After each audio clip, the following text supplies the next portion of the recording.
Warning. Our YouTube channel and its videos may contain scenes, language, and content that may not be appropriate for all audiences. These videos include surveillance footage, undercover pursuit of suspects, actual police and rescue operations, and fearless confrontations. If you do not approve of the content, please do not watch our videos.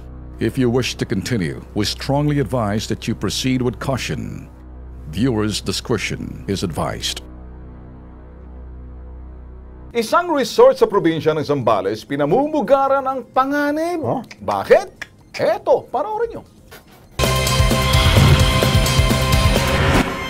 May mga mata naman po tayo, dapat nakita natin yan. Ito raw naging tugon ng isang tauhan sa Villa Hanela Residences and Beach Resort sa Pundakit, Zambales.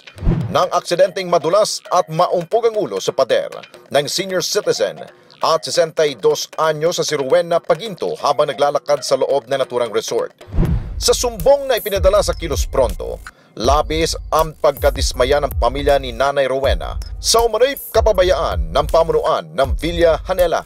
Nagdurugo raw noon ang kalawang tuhod ng matanda. Pero niwala man lamang daw mga nakaposting emergency medical technician o mga tauhan ng resort para dalhin siya sa klinik at mabigyan ng paunang lunas. Wala rin daw mga sapat na karatula o mga paalala sa loob ng resort para makaiwas sa mga disgrasya. Ang malupit niyan, ang lalaking nanisip pa umano sa matanda ay ang mismong may-ari raw ng naturang resort na nakilala nila sa pangalang Rodel Asinas. Ni Cinco, hindi raw nagbigay si Asinas para sa agarang pagpapagamot sa matanda. Okay, sa isyo niyan, nasa linya ho natin si Rowena Paginto, nagre-reklamo ho. Ma'am Rowena, magandang hapon po sa inyo. Magandang hapon po. Alright, ma'am, kumusta na ho kayo ngayon? Okay na po. Kaya lang po, masakit pa po yung tuhod ko tsaka yung ulo ko po. Okay. Tanong ko lang ho sa inyo, wala hong ginawa yung resort man lang na parang maliban lang sabihin kung may mata kayo? Yun bang parang sinisisi pa kayo na nadisgrasya kayo na parang ang dating hindi kayo marunong lumakad? Parang ganun Wala dating. po silang first aid. Wala talaga? Okay. Opo, nung nabagsak po ako, nung nadulas ako, naisugod ko po yung isang tuhod ko, yung Okay. left tuhod, kasi may bakal po yung right hip ko. Natakot po ako na lumabas, na umusli yung bakal. Naku. So, ang inano ko yung tuhod ko sa left hip. Alright.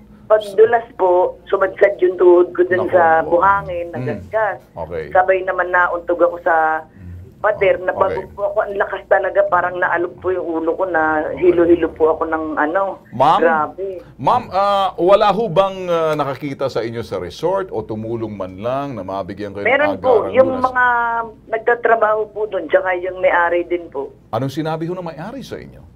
Sabi po ng may-ari, may mga mata naman, bakit hindi tinitignan? Ay, alam mo, ma'am, dyan ka lang, ano? Sinubukan ho naming tawagan ho sa Kilos Pronto, ano, tawagan ng may-ari ng Villa Janela Residences and Beach Resort na si Engineer Rodel Asinas.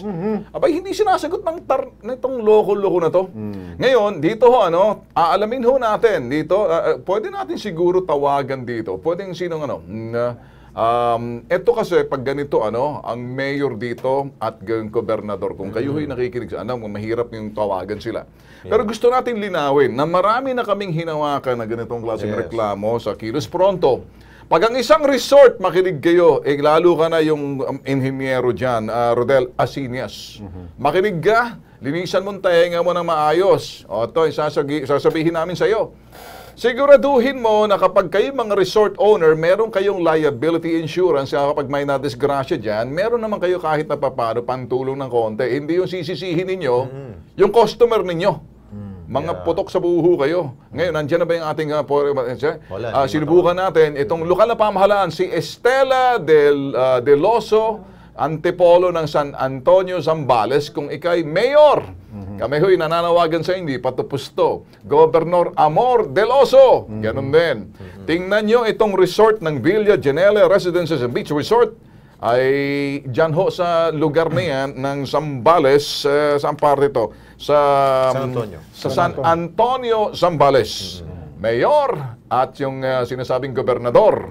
Huwag niyong hayaan na para madagdagan pa ng disgrasya kung maaari kumilos pronto kayo.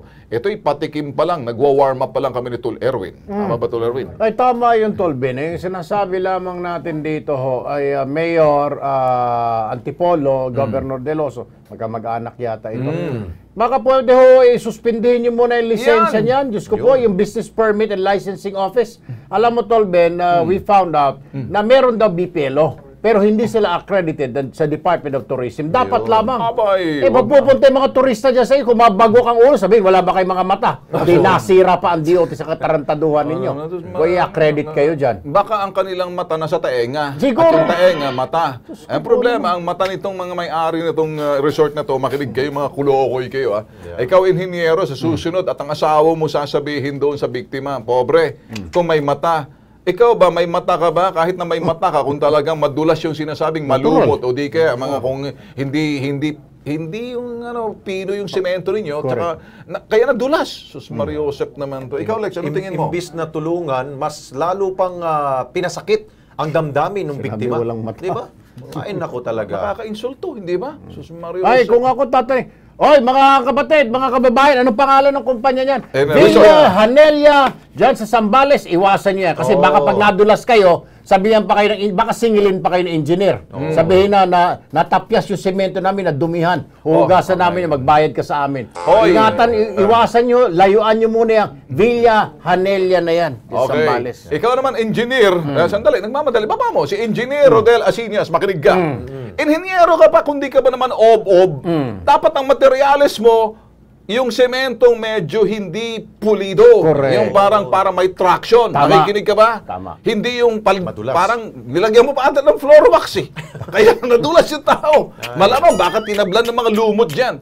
Ano kaya kiss-kiss yung mukha mo dyan, Yun Rodel ang tama. Asinas? Eksakto. Para makita mo sa mabuburang mukha mo, wala ka lang, the man without a face. Yan. Ang tawag sa'yo, Yan ang ayos ka. eksakto dyan. Mario Josep naman, naawa kami. Pero hindi pa tapos to. Hindi pa. O Mayor, Gobernador, kakatok kami sa inyo dahil alam naman namin, mukhang baka hindi kayo sila sasamba ngayon doon. Hindi Wala. naman siguro. Hindi, Okay, hindi. sige. Okay, sige. Babalikan kayo namin, di pa tapos. Patikim pa lang to. Abangan!